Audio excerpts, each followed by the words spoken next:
In a cozy living room, a whirlwind of golden fur named Marley was having the time of his life, chasing his own tail. Got it, almost. Yes, he caught it, tumbled over, and sent a vase on a nearby table wobbling precariously. Whoa, that was a close one.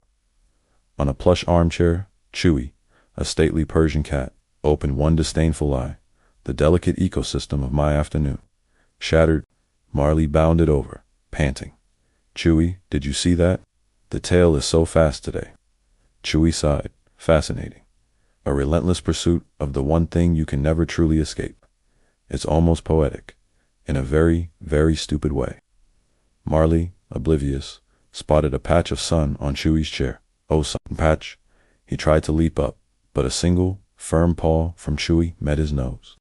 No, this is a single-occupancy sunbeam, zoned for felines and profound tranquility. Find your own. Just then, their owner, Mr. Bartlett, entered. All right, my furry friends. I have to pop to the library. Be good.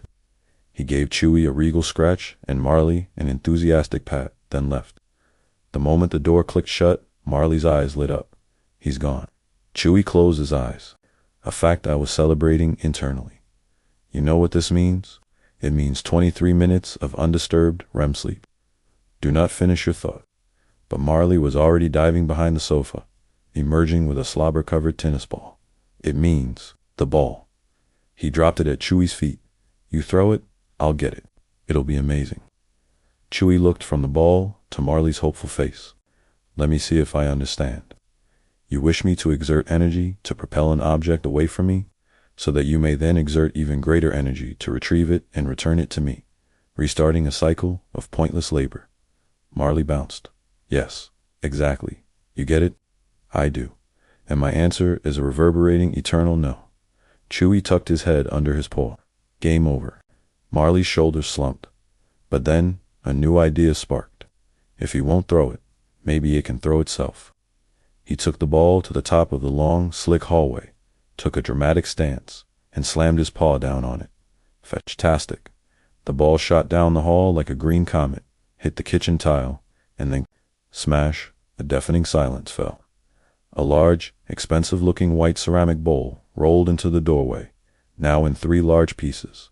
Oh no, the big human bowl, the special one. Chewie, for the first time in years, actually stood up and padded over to the crime scene.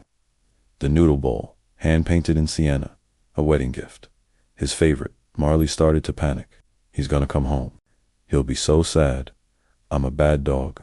We have to hide it. Or say it was a robber. Chewie's calm voice cut through the chaos. Be silent. Panic is noise, and noise is useless. Sit, Marley sat. The evidence is clear. The culprit is obvious. There is no hiding this. Marley's eyes welled with tears. Therefore, the only remaining variable is the story. Story. The narrative of events. We cannot change the what, but we can influence the how and the why. Follow me. What followed was a masterclass in crisis management, Chewie style. First, the scene. Chaos looks like an accident. A pile looks like a cover-up. He directed Marley to nudge the broken pieces apart, near the wall. Next, the prop. Chewie batted a small toy mouse towards the wreckage. A catalyst, the spark of the tragedy. We were playing, a shared activity.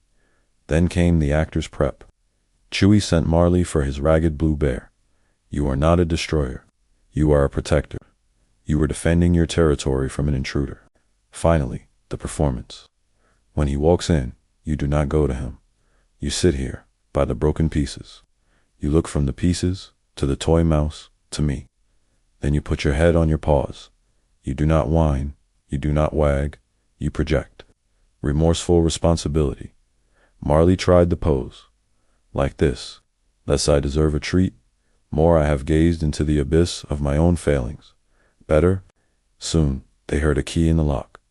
Mr. Bartlett entered, humming. Hello, my quiet friends. He stopped, taking in the scene. Marley was posed perfectly, by the bowl, his bear beside him.